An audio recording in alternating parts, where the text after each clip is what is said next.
কড়াইশুঁটির কচুরিকে টেক্কা দেওয়ার জন্য চাই একটা ভালো আলুর দম।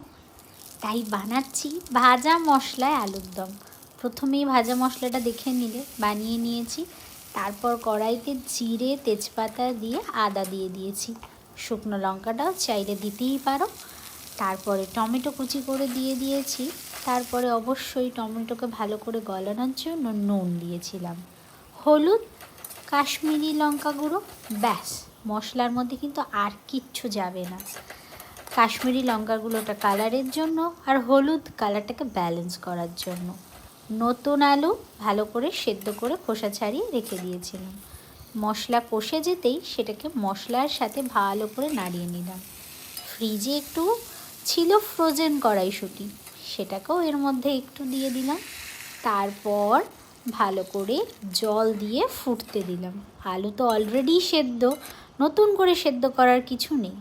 ব্যাস, লাস্টে 2-3 চামচ মতো ভাজা মশলা ঢেলে দিলেই রেডি। এর মধ্যে আমি দিয়েছি কসুরি মেথি। ব্যাস, কড়াইশুঁটির কচুরির সাথে একদম তালে তাল মিলিয়ে ভাজা মশলার আলুর দম কিন্তু আমার একদম রেডি। তোমরাও ট্রাই করো। Tata, bye bye.